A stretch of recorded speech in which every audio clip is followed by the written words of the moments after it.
नमस्कार बच्चों, लॉकडाउन की पाठशाला में आपका पुनः स्वागत है। आज मैं फिर क्लास 8 के लिए सामाजिक अध्ययन विषय पर संसाधन के शेष बचे पाठ को, शेष बचे भाग को मैं पढ़ाऊंगा। और इसमें पुनः संसाधन के अंतर्गत जो हम लोगों ने अभी तक देखा था, प्राकृतिक संसाधन, मानव निर्मित संसाधन, मानव संसाधन वगैरह वगैरह, और उस पर एक एक विषय पर, एक एक बिंदुओं पर हम लोगों ने विस्तृत चर्चा की थी। आज हम लोग देखेंगे कि संसाधन का संरक्षण हम लोग कैसे करेंगे। संरक्षण का मतलब होता है बच्चों बचाना, यानी हमारे पास जो संसाधन है वो सीमित है, और अगर हम लोग बेतरतीब ढंग से उसको अगर हम लोग दोहन करते रहेंगे, उसका उपयोग करते रहेंगे, तो एक दिन हमारे बीच जो संसाधन उपलब्ध हैं वो सारे समाप्त हो जाएंगे। तो हमें उन्हें बचाने की आवश्यकता है। हम बचा करके रखेंगे तो हमारे आने वाले पीढ़ियों तक वह उपयोग के लायक रहेंगी। तो हमें उनको संरक्षित कैसे करेंगे? तो संसाधन का संरक्षण यानी उसको हम लोग ऐसे कहेंगे कि समझदारी पूर्वक संसाधन का उपयोग करना एवं उन्हें नवीनीकरण के लिए समय देना संरक्षण कहलाता है। इस बिंदु को समझो बच्चों कि समझदारी पूर्वक संसाधनों का उपयोग करना, यहाँ मतलब है कि हम इस तरह से संसाधनों का उपयोग करें कि वो जल्दी समाप्त नहीं हो।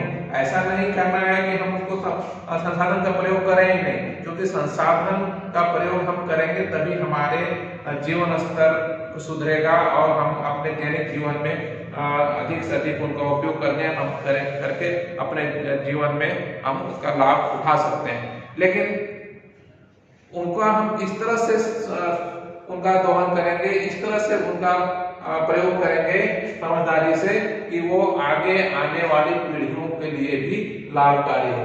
तो उनका उपयोग इस तरह से करना कि वो उनका नवीनीकरण के लिए समय मिल पाए। नवीनीकरण का मतलब ये है कि जैसे वन एक बार हम लोग अगर उसका प्रयोग करते हैं, लकड़ी का प्रयोग करते हैं काट करके, तो वो पुनः हम उगा करके उनका हम फिर से उगा सकते हैं, उनको बढ़ा सकते हैं और फिर उनके प्रयोग के लायक कर सकते हैं। लेकिन उनको बढ़ने में, पलने में काफी समय लगता है, तो हमें उनको बढ़ने का मौका देना होगा और हम इस तरह से सीमित मात्रा में उनका प्रयोग करेंगे ताकि वो जल्द समाप्त भी नहीं हो और हमारे जीवन में वो उपयोग होते रहे। अब इसमें एक पॉइंट है,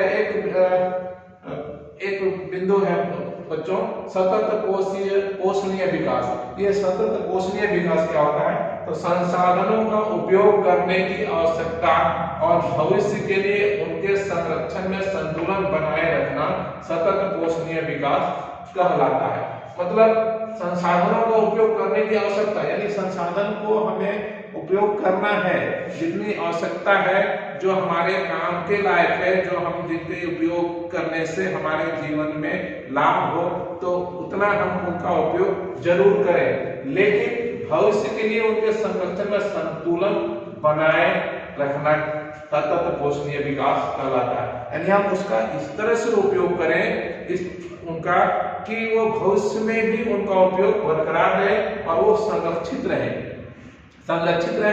तो हमें वो ज्यादा दिनों तक चलेंगे, हमारे जीवन में अधिक लंबे समय तक वो हमारे लिए उपयोगी होंगे और हमारे आने वाले पीढ़ी के लिए भी वो उपयोगी होंगे। अगला बिंदु है बच्चों, संसाधनों के संरक्षण के प्रति हमारे कर्तव्य, यानी हम किस तरह से संसाधनों का उपयोग करेंगे ताकि उनका हमारे वो अधिक से अधिक चले और हमारे क्या संसाधनों के प्रति हमारे कौन कौन से कर्तव्य हैं, क्या कर्तव्य बनते हैं ताकि वो ज्यादा दिनों तक वो संरक्षित रहें और हमारे काम आ सके। जैसे पहला पॉइंट है, सभी नवीकरणीय संसाधनों के उपयोग सतत पोषणीय है, यानी जितने भी नवीकरणीय संसाधन है, नवीकरणीय माने फिर से वो पहले जैसा प्राप्त हो जाना। जैसे नवीकरणीय हम लोग कर सकते हैं, जैसे पेड़ है उनका हम अगर एक बार काटते हैं तो हम पुनः उन्हें लगा करके हम फिर से नवीकरणीय कर सकते हैं। पानी अगर उसका उपयोग करते हैं तो पुनः पानी को हम लोग संरक्षित करके उनको नवीकरणीय कर सकते हैं। तो इस तरह से सभी नवीकरणीय संसाधनों के उपयोग को वो जो है वो सतत पोषणीय होना चाहिए, यानी हम उसका उपयोग भी करते रहें और उनको नवीकरण के होने का मौका भी देते रहें, ये हमारा कर्तव्य बनता है। दूसरा पॉइंट है पृथ्वी पर जीवन की विविधता संरक्षित की जाए। यहाँ पर जीवन की विविधता का मतलब है कि हमारे समाज में, हमारे आसपास पर्यावरण में बहुत सारे असंख्य जीव जंतु हैं और सभी जीव जंतुओं का हमारे जीवन में उपयोग है, उनका एक अपना रोल है, उनका एक अपनी भूमिका है और हमारे लिए सारे जीव जंतु एक उपयोगी हैं और एक दूसरे के काम आते हैं। तो पर्यावरण में जितनी जीवन की विविधता बनी रहेगी उतना हमारे लिए उपयोगी है, हमारे लिए उतना ही लाभकारी है। इसलिए हमें प्रयास करना चाहिए कि हम सिर्फ अपने हित नहीं देखें बल्कि हमारे आसपास पर्यावरण में जितने भी जीव जंतु हैं उनका भी संरक्षण करने का हमें उपाय करना चाहिए। तीसरा है प्राकृतिक पर्यावरणीय तंत्र की हानि को कम से कम किया जाए, यानी प्रकृति में जो उपलब्ध पर्यावरण है, पर्यावरण के जो तंत्र हैं जैसे कि जल है, वायु है, पेड़ पौधे हैं, नदी है, झरने हैं, ये सारे प्राकृतिक पर्यावरणीय तंत्र हैं, उनका हानि हम कम से कम करें, उनका क्षरण होने से बचाएं। मिट्टी है, जल है वगैरह सारे जो पर्यावरण तंत्र हैं उनको हम कम से कम हानि पहुंचाएं ताकि वो हमारे भविष्य में उपयोग करने लायक बनी रहे और हमारे विकास में उनका योगदान बना रहे। एक पॉइंट महत्वपूर्ण बिंदु है बच्चों, सतत विकास की अवधारणा मूल रूप से 1992 ईस्वी में पृथ्वी सम्मेलन सामने आया। जब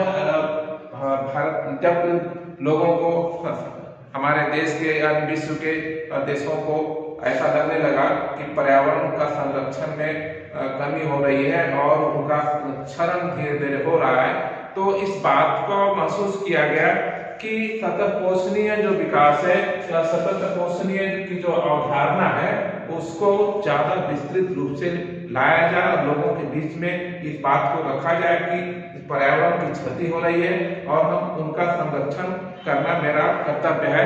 तो उसी को ध्यान में रखते हुए 1992 ईस्वी में ब्राजील के रियो डी जेनेरो में पृथ्वी सम्मेलन का आयोजन किया गया था। अब तो अभी तक हम लोगों ने देखा बच्चों कि संसाधन कितने प्रकार के हैं और उनका अलग अलग रूपों का हम लोगों ने काफी गहराई से उनको अध्ययन किया। अब हम इनसे संबंधित जो कुछ वैकल्पिक प्रश्न हैं उनके बारे में कुछ हम लोग चर्चा करते हैं और शेष जो प्रश्न होंगे बच्चों हम लोग अगले पार्ट में उसको हम लोग चर्चा करेंगे। एक दो प्रश्न अभी हम यहाँ लेते हैं। पहला प्रश्न है, निम्नलिखित में कौन मानव निर्मित पर्यावरण है? मानव निर्मित पर्यावरण बच्चों हम लोगों ने इस पर चर्चा की थी कि मनुष्य जिस पर्यावरण को बनाने में मनुष्य की भूमिका होती है या जिस संसाधन को बनाने में मनुष्य की भूमिका होती है उसको मानव निर्मित संसाधन कहते हैं। तो कैंसर जैसे का है, कैंसर उपचार की औषधि, झरने का जल, उष्ण कटिबंधीय वन। अब यहाँ तीनों में से आप ध्यान से देखिए कि कौन किसको मनुष्य ने बनाया है और कौन पहले से ही हमारे यहाँ मौजूद है। तो कैंसर उपचार की औषधि, औषधि मतलब होता है दवा। तो दवा अपने आप जो पर्यावरण में कहीं तो उपलब्ध नहीं होता है उसको मनुष्य बनाते हैं और झरने का जल को हमें बनाने की आवश्यकता नहीं है, झरने का जल पर्यावरण में पहले से ही उपलब्ध है और उष्ण कटिबंधीय वन भी पहले से उपलब्ध है। इसलिए ये दोनों जो है वो मानव निर्मित नहीं है, बल्कि मानव निर्मित कौन होगा? एक कैंसर उपचार की औषधि, यानी कैंसर को ठीक करने की जो दवा है वो मानव निर्मित संसाधन कहा जा सकता है। दूसरा प्रश्न है, जैव संसाधन होते हैं, यानी जैव संसाधन किन्हें कहा जाता है?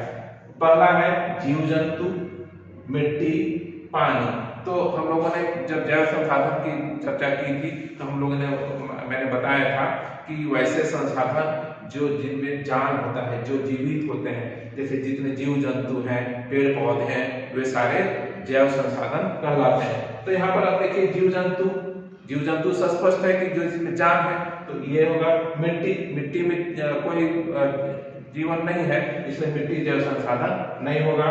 पानी में भी कोई जीवन की ये लक्षण नहीं है, इसलिए ये भी जैव संसाधन नहीं होगा।